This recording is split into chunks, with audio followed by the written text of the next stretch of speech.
So today's lesson is going to be slightly different because we're going to cover transition metals. And transition metal is one of these topics that somehow sometimes is just not very clear. Like, what is it all about? And it's actually a super interesting topic because it's very interdisciplinary in sense that there are many type of it.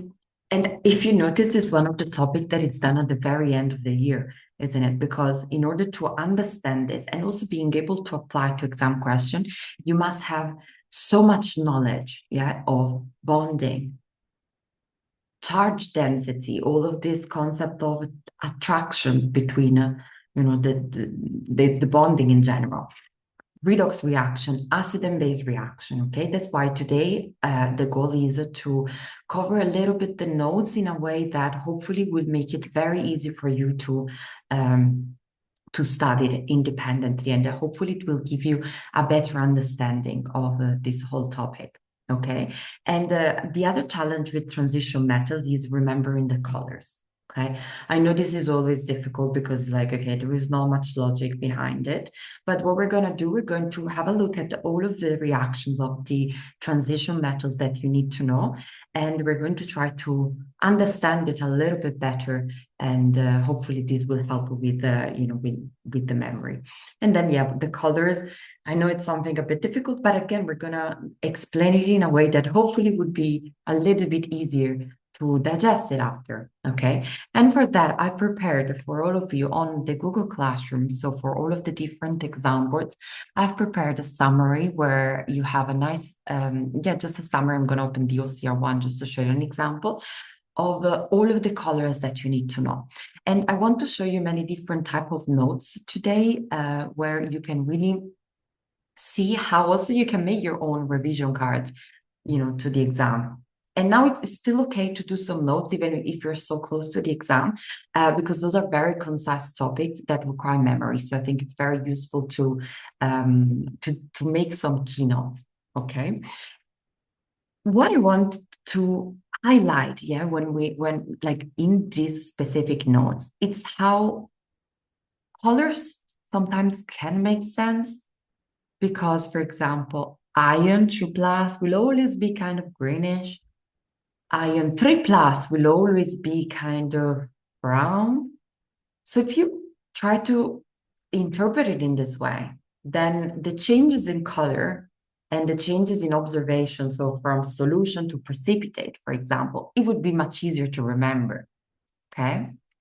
There are some that are very distinctive, like the yellow copper, okay, and things like that. Now, I'm not going to go through all of them, but you have a summary here that can hopefully help you. And I've written down also some memory tips and trends, yeah, because when you have to think about observation, if you think about some like analogies, like if you think about iron, you think about grass, it may not make sense to you, or you might come up with your own absolute random, how do you say, links, anything that helps the memory. Okay. For example, for me, copper, it's so easy to remember because, I don't know, think about the buildings, the roofs of all of the buildings. Yeah. They're all blue. Why? Because they're made of copper. So we know that with time, copper turns blue because of so you see, just try to find these links when you study. Okay. This is really just what I want you to think about. Plus, one important trend that I don't know if you've thought about it before is that the higher oxidation state, the more intense color. A very pretty one, yeah? Permanganate. Yeah, the permanganate is like deep purple. Oh, right. It has an oxidation number of like +6. Yeah. So if you just think about this trend, if you are completely stuck with the colors, you can guess them. But again, you can apply a little bit this logic. Okay. So I hope that can help in terms of memory. Okay. And then, yeah, I've also written down here a quick color recall game. So you can just also like actively recalling these colors. So just really try to make the studying very dynamic. And I think this will eventually really help with the colors. Okay. And this is the introduction that I wanted to give you. So also the material that I've put on your classroom so that this can help in learning it a little bit better. Okay. And today I want to focus just on transition metals reaction. Now you're going to have access to all of these notes on your Google Classroom, and you will have other notes like about the isomers, about the isomers, coordination numbers, the common ligands, and all of the foundation concept of the transition metals. But I really want to focus on the second part of the lesson of this transition metals notes, which is the reactions, because it's very important that we understand that the different type of reactions that take place. So ligand substitution, acid and base, and redox. Now, ligand substitution, as the name says, is relatively simple. The ligand takes the place of another ligand. And actually, there are not that many that you need to know. We will see just a couple of examples. More common are acid and base reaction. But again, here it's not very much new because you know acid and base. We did the last lesson was acid and base. And as we know, we always need to apply the most foundation concept, which is what's the definition of acid and what's the definition of base? Because also in this complex setup of transitional metals is always acid is a proton donor, base, proton acceptor. Stick with this definition and you will be able to identify and write down these reactions, okay? Redox reactions, okay, here is where things get a bit more complex, but maybe not. You know the foundations of redox. I taught all of you how to balance redox reactions, how to write overall equations by combining half equations. Is nothing different, okay?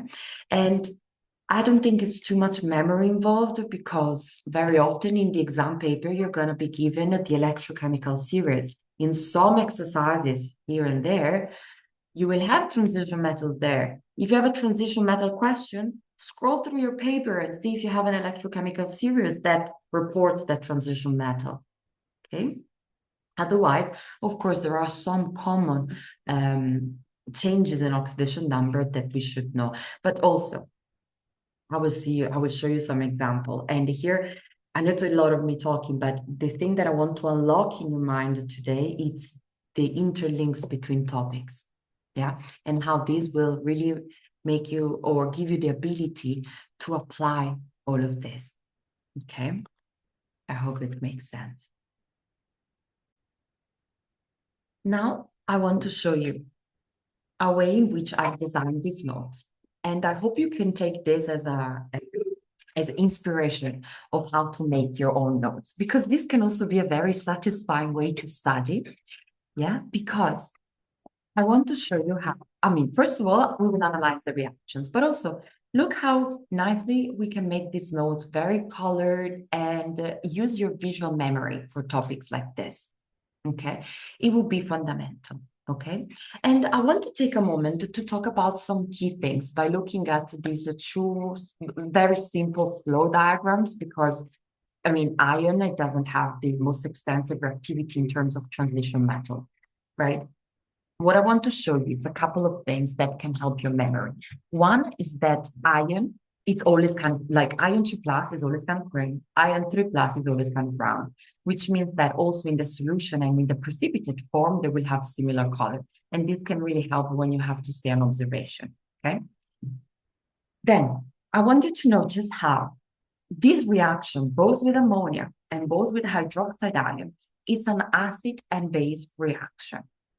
Okay, can you take a moment to really observe the changes from both ion complex ion and ion, the precipitate, and see, maybe you can even justify to me in the chat or just write it down or in your mind, why is this an acid and base reaction?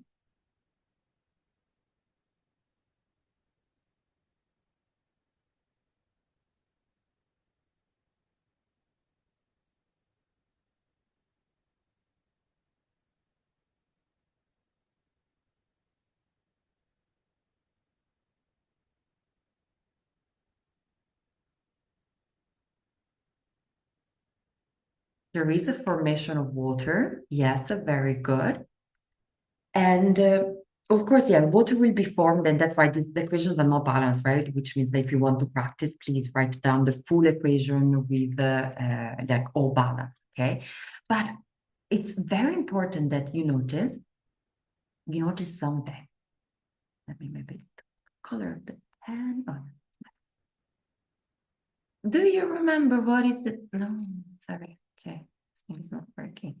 What is acid and what is a base? Acid is a proton donor. Okay, wait, sorry. What is an acid? Is a proton donor. Okay, sorry, this pen is not working. But acid, so I'm just going to talk through. Acid is a proton donor. Base is a proton acceptor. Do you see how in both cases the ion has actually lost a proton? Okay, I'm sorry, this texting is not working. Do you see how it has lost a proton? Because we had H2O, 6 of them, and now we have only OH2. This is really the observation that you need, because you will notice that both ammonia and hydroxide, and now here, don't think it in the perspective of transition metals. Ammonia, you know it, and hydroxide, you know it even in organic chemistry, even in acid and base topic. It's a weak base and a strong base for hydroxide. What do they do? It's a base. It's going to accept the proton. There we go. So I hope you see how I'm trying to simplify these reactions more and more, so for you to understand. And the other thing that I want to really important highlight, and this is the only way in which the observations in the transition metals can actually be a little bit logical, and that is when it's an ion, it's a solution. When it's neutral, it's a precipitate. And that's why, yeah, precipitation will form not anymore the complex with the charge. And remember, most of the time, the charge is the same as the oxidation number of the metal, depending, of course, of the type of ligand, but water, ammonia, they're neutral ligands. But when it's a neutral, it's going to be a precipitate. Okay? And I hope that makes sense. So yeah, the important thing, and actually most of the time you're going to see, honestly, there are like maybe 3 examples you need to know where the ammonia, it's a ligand substitution, but you would be able to see that it's a ligand substitution because again, it takes the place of the water. But most of the time, and most common reaction is this acid and base reaction where ammonia and hydroxide, they act as a proton acceptor. So they form, yeah, they precipitate. And I will show you then the table of all of the summary with all of the colors, but how simple is this? Acid and base reaction. And I always wanted to apply the key definition. But I hope you also really understand this concept of when transition metal exists in an aqueous solution, it forms the complex ion because this is the form in which the transition metal is most stable. And then I hope you can see how I hope you can see that when it reacts with a base, it would form the precipitate. Okay, but again, acid and base reaction, precipitate is neutral. I'm only saying the same things just to highlight, yeah, this similarity. Okay, I hope it makes sense. The next diagram I want to show you is for copper. Now, copper has a bit more interesting reactivity, but I just want to show you something. Now we have a summary of acid and base as well as ligand substitution. Do you notice how the ligand substitution will really have a ligand that takes the place of the water?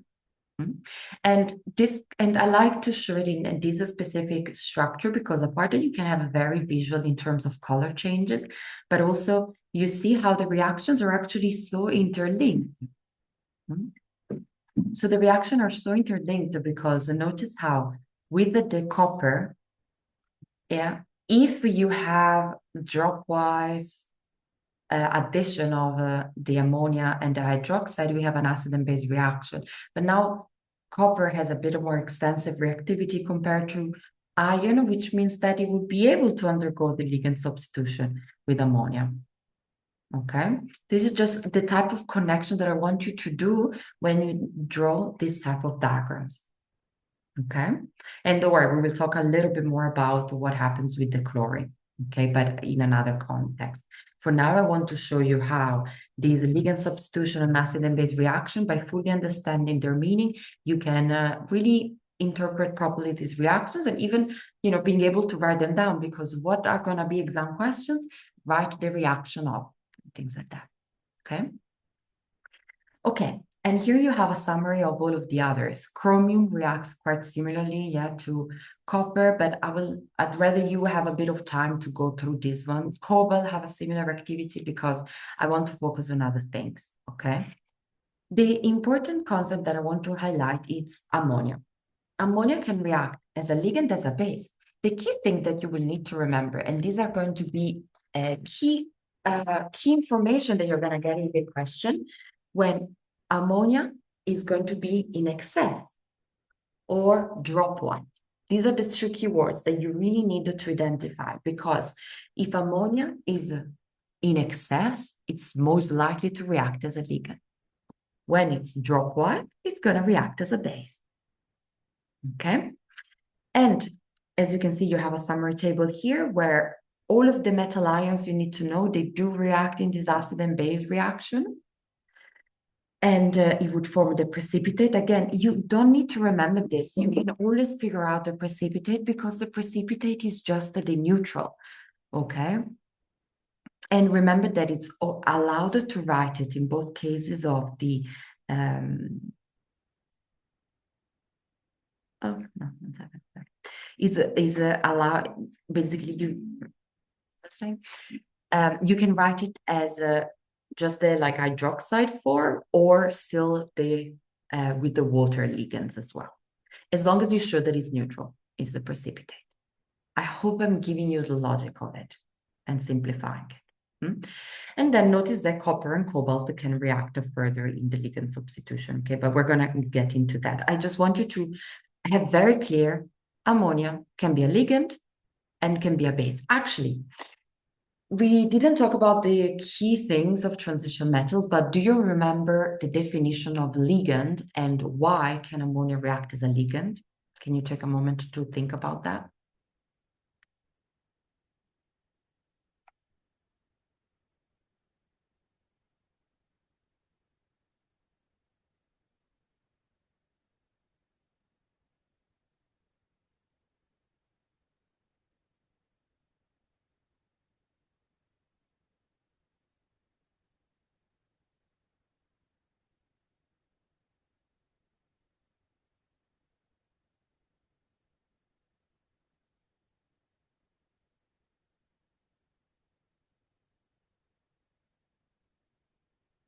Exactly. The lone pair of electron is essential to say that can donate a lone pair of electron to a central metal ion. Yes.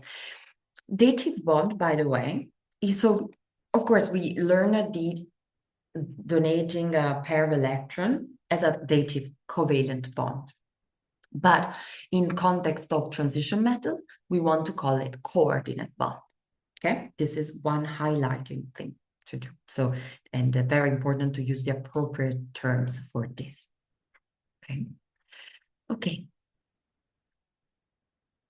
As you can see here, I've given you the summary, and this is from Save My Exams, but you can see many, like even in your textbook, you probably have some summary tables like this. Now, for me, there wouldn't be any way in which I could learn this, okay? Because it's like, okay, it's a mess of colors. There is no trend whatsoever. That's why I did this whole explanation, okay? This whole explanation of trying to give logic and a different structure to be able to not only use your visual memory to make it pretty, but like also clear, like using this, you can color it like I did here, but also using a little bit of logic, okay? Because seriously, there is no need to remember any of this formula. If you know the logic of a precipitate, it's a solid, and ammonia is a base, but can also be a ligand. The thing to remember, of course, it can be a ligand only with chromium and copper. Okay, so of course there is a bit of memory that is required, but I hope you understand my point. Okay. Now I want to talk about a very interesting ligand, yeah, which is the chloride. And there are three like the ligand substitution, and here I invite you, if you want to get some practice, maybe if you're watching this recording, pause the video, and why don't you write down the reaction of the ligand substitution of copper, cobalt, and chromium to form these specific complexes. And the thing that I want to highlight, and the interesting thing about the chloride, and I know this is actually an easy concept to understand, that there could be a change in coordination number, like in the case of copper and cobalt, because chloride is a very large ligand. Yeah, so being larger, it doesn't have much, like you can't add that many around the transition metals without being repulsion. That's why there is a change in coordination number. And the thing that you have to remember, it's always that there has to be, like, it's all to do with the stability of the complex. Okay, that's why we can have a different, different structures. Okay. But what I wanted to think about is, wait, why copper and cobalt? Oh, here there is a minus missing, but anyway, is also two minus, of course. Why is the copper and cobalt reacting similarly, and why is chromium completely different? Can you take a moment to really think about if there is any logic? And here there is going to be one essential foundation concept that always recurs in chemistry that you need to think about.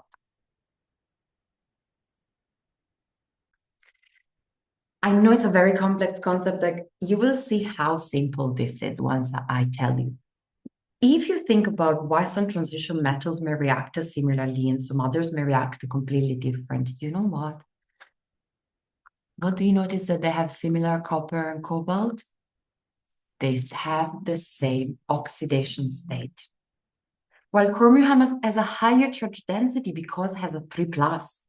And I hope you have the skill now so far of understanding how to find the oxidation number from the complex. Yeah. If you don't, please stop here and tell me, or let's go and revise that. Yeah. But the charge density at the end is what affects pretty much all the properties.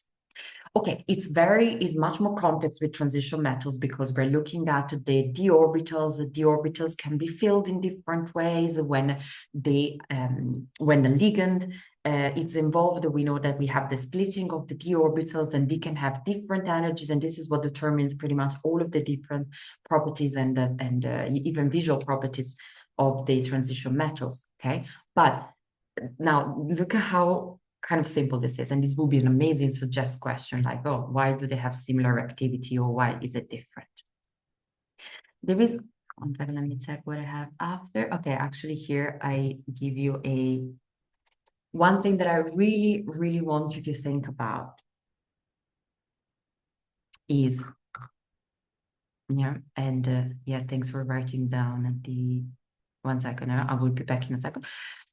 One thing, actually, so what I want you to think about first, again, doing this type of reasoning, is why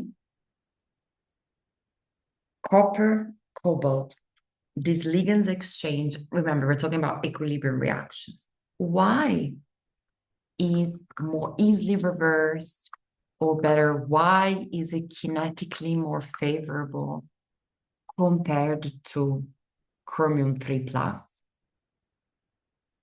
Take a moment. Why this is more easy, like why with copper and cobalt can occur more easily, and why with chromium occurs less easily? The key concept that I want you to think about is charge density, and what the charge density affects the complex. Okay. If you think in terms of oxidation, reduction, you still need to think about what's the core reason of having different oxidative and reductive properties. Charge density. Yeah, I know it's complex, but again, as I say, I know you will understand. Chromium 3 plus, again, as I said, has a much higher charge density, it's 3 plus compared to 2 plus oxidation state. But what is the consequence of that? The consequence of that is that it makes the water ligand more tightly bound to it, which means that the ligand exchange would be much slower. Do you guys understand? Let me repeat this one more time. If you think about the octahedral complex, yeah, with the both chromium, copper, and cobalt with the 6 water ligand, and if you think about why one complex may undergo ligand substitution more easily than the other, it's the charge density have a major impact on this, because the higher the charge density, the more the water ligands are attracted to the central metal ion, which means that it will make more difficult this ligand substitution. It's a very important explanation, guys. Let's now try to think of one more time about this concept, applying it to another ligand substitution. Copper, cobalt, chromium. Again, do you see how cobalt and chromium, they're pretty much always reacting in the same, like, no, sorry, not in scale, but copper and cobalt, they have a similar activity because they have a similar oxidation number. But now, with ammonia, things are slightly different. And I know it's like, what? But copper and cobalt were reacting similarly before. I know it's transition metals, that they are all slightly different to each other because of the difference in energy between the d orbitals. So it's quite difficult to put logic to everything. I know it's annoying. But I want you to think about now. Any idea why with ammonia, or you can really just think about why do we have now like different ligand substitutions with excess ammonia between the copper, cobalt, and chromium? Here, guys, I just want you to reason around it. Yeah, you guess really right in the sense that it's to do with the charge density. So once again, copper has a lower charge density, and that's very clear because it has a lower charge compared to chromium, okay? Cobalt and chromium. The other thing that I really want you to think about is the ionic radius. Because the charge density is not only affected by the charge of the ion, but also the ionic radius. And guess what? Chromium has the smallest. Cobalt has a slightly smaller ionic radius compared to copper. Okay. The higher the charge density, one more time, the stronger the electrostatic attraction to the water ligand. Okay. So chromium will hold onto its water ligand more tightly. So the ligand exchange would be lower. Okay, I know this doesn't explain entirely, like, okay, but so why does it exchange all of them? And this is just because of the different energetical properties of the transition metal. Okay, so yeah, I know it's nothing too logical, but the logic part here is the charge density. Okay, that's all. Yeah, that's what I wanted to share with you. In fact, yeah, the important part to think about here, because I know there is not so much logic of, okay, but why is full substitution and why copper only 4? I know. But it's the speed of the reaction. And I think thinking about the kinetic of transition metals reaction, it's super interesting because we really need to think about the charge density. And I know maybe it's a bit of a novel way to link these topics, but I hope it makes sense. And yeah, to give a final thought to this, we know that the reaction for the chromium 3 plus would be much harder because it has a higher charge density. So this substitution would be very, very slow. Yeah, while copper and cobalt, they are a bit faster because, again, they have the attraction to the water would be will be lower because of the lower charge density. Okay. I hope it makes sense.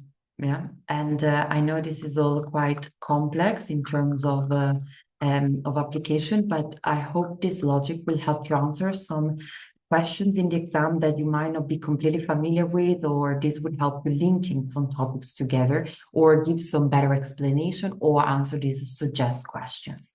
Okay. Now I want to first of all revisit one more time this concept of acid and base reactions and the importance of understanding the basics of the definition of acid and base, and remembering that hydroxide and ammonia, they can react as a base. Yeah, ammonia can react as a ligand as well. Okay. Now, manganese is very interesting because you have seen manganese many, many times before. Because manganese is involved in redox reactions, okay? And you're probably more familiar with it, and I'm going to now, we're going to make some very nice notes to understand these redox titrations, because remember, this is a very interesting part of transition metals, okay? And I want you to take a moment to practice something, okay? So, and we're going to merge together a few topics, okay? Because talking about these redox titration can help us revisiting redox titration, and guess what? Also electric potential. Because electric potential is really what can make us like quantitatively understand if a reaction can take place or not. Not quantitatively, but using the values of the electric potential, okay? Now, the manganate, and this is a half equation that I invite you to balance with me now, because this is a foundation thing that, guys, you must be 100% confident in doing. And this is one of the changes that it's important to be familiar with. So permanganate, we know this is purple. And don't tell me you don't remember this, because you know in which topic you've also come across this? Alcohols, because the potassium permanganate is an oxidizing agent to alcohols. Yeah. So like potassium dichromate. And here it's so important that if in your mind you go, right, it's very important, very useful. Okay, now what I would like you to do is take a moment. If you're watching this recording, please pause the video and balance this half equation. There are some very important rules that we need to remember to balance a half equation, redox half equations, of course, and this is always balancing the elements first. So we first look at the transition method, is it balanced? Yes, and then we balance it with the water. So I'm going to, so remember oxygens, we balance it with the water, so 4H2O, and then the hydrogen, we balance it with the H+. Now, why is H+ and not H2? Because this just tells us about the acidic condition. Okay, as simple as that. And okay, good. So 8H+, and then remember, how do we balance electrons? So there are different ways to balance half equations, and we can either do it by looking at the change in oxidation number, but I find that when you have like a complex ion or like a polyatomic ion, it's just more confusing to find the oxidation number. So what you can do is just balance the charges. As you can see on the left-hand side, it's a 7+ overall charge. On the right-hand side is a 2+ overall charge. You need to make it equal by adding electrons. So I'm going to add 5 electrons on this side. Okay. Now, what I would want you to do is balance the half equation of ion 2+ to ion 3+, super simple, I know, but then I want you to write the overall equation. So here I've just written the overall equation. Now, it's so important when you have, and this is another type of exam question, when you are given an ionic equation with transition metals and you're asked to balance it, it's super difficult because you need to think about the charges. So the best approach is that you do the half equations, because with the half equations, then you can balance the electrons Okay, so this should be the approach that you think about right away. Yeah, and I've seen many mistakes here about balancing equations or spending too much time in balancing equations. Ionic equation with transition metals, split it right away into a half equation, balance the half equations, and you will have the balanced overall equation. As you can see, really does not take long. Okay. Anyway, this is a very interesting titration because it's self-indicating. It's self-indicating, meaning that we don't need to add another indicator. And this is because of the color change of the manganate, which goes from purple to colorless. Again, you need to know this is a change in color also for organic chemistry. So make sure you remember this. Plus is like one of the most common titration that it's done at school, okay, because it's super pretty. Okay. And then, yeah, it's an oxidizing agent. Now, there were a couple of things that I wanted to talk about today because this will be the super most interesting type of exam questions that can come up, okay? Now, one very, very important aspect of these redox reactions is the H+, okay? So we cannot use any type of acid with this. And could be the very nice questions linking to the electric potential. In fact, I want you to think about something. Let's say that, so the electrode potential for this reaction is plus 1.51 volts, okay, for the manganate. I want you to think about, could we use hydrochloric acid as a acid for this reaction, knowing that the electrode potential of this half cell is plus 1.36 volts. So make sure you pause the video to do some thinking. So maybe you want to do calculation, maybe you want to, you want to do some calculation, overall equations, okay? But the question is, can we use concentrated hydrochloric acid for this reaction? Okay, very good. So if we think about the electropotential, so the electropotential of the manganate to manganese, it's greater than the electropotential of the chlorine gas and the chloride, which means that it cannot use concentrated hydrochloric acid because the chloride ion would be oxidized to chlorine by the manganese. Exactly. Okay. So this would cause a greater volume of manganate being used. Okay. Because if you think about, you're using the manganate not in the reaction with the ion, but you're using it to form chlorine, right? So that's why you would have a greater volume of manganate, as well as the toxicity of chlorine gas, of course. Okay. Very nice thinking. And if you are asked an exam question, you need to make a comparison of the values of the electric potential. And I want to ask you also with another acid. Okay, the last electric potential thinking that I want you to do is if you can use nitric acid as in this reaction. Please pause the video and try to do some consideration.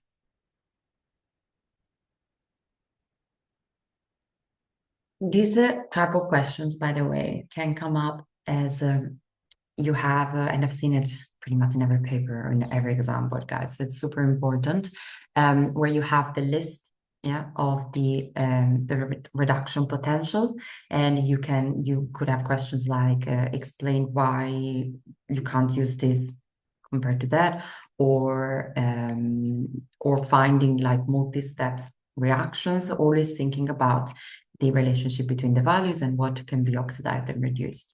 Okay, so I hope you also had some time to think about this. And nitric acid could not be used in this because nitric acid is actually an oxidizing agent, and in fact itself it would oxidize the ion. Why is that? Well, and remember that you always need to write it in terms of comparison of the electrode potential values. So the electropotential of this nitric acid itself, it's greater than the ion, which means that, this,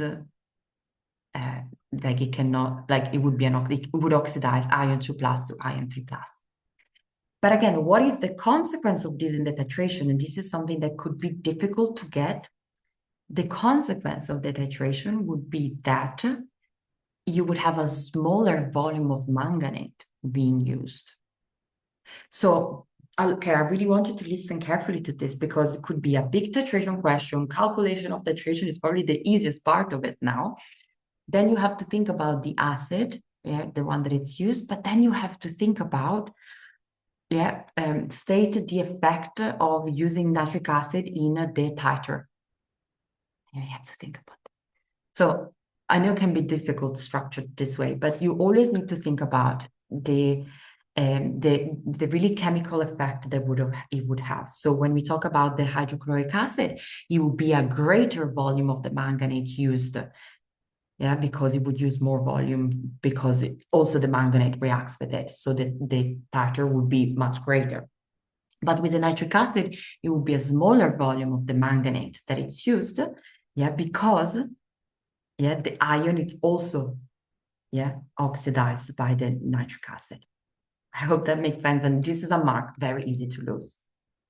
Okay.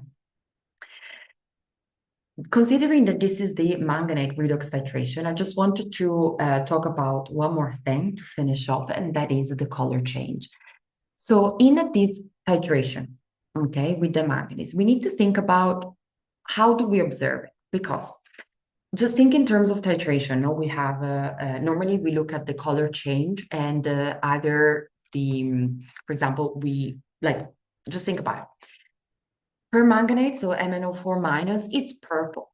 If you put that in the burette, then it's really difficult to see the numbers, isn't it? Because it's purple. So the purple color of the manganate can make it very difficult to see the bottom of the meniscus in the burette. Which means that if the manganate is in the burette, then the end point of the titration will be the first permanent pink color, which could also be like okay to observe.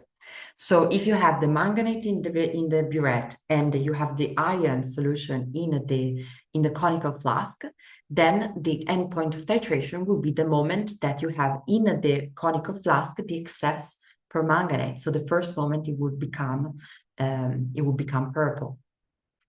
The other way around would be if you have in the burette, you have so in the burette you have the ion solution, and in the conical flask you have the permanganate. It would be pink, and the color change would be from pink to colorless, because it would be whenever you have, basically whenever all of the permanganate is reacted. I hope it makes sense, guys. If you need to structure this more, listen to me one more time and try to draw it out with the conical flask and the burette to have it more clear. So to finish off, today I talked about, so today so we talked about many different things, and it would be that key essential concept of understanding charge density and how it can affect the kinetic of ligand substitutions and also the structure of different ligands. Okay. Then we know that with the ligand substitution and the formula of them, it's really tricky to remember them because it's not too logical, because it's just about the stability of each transition metal.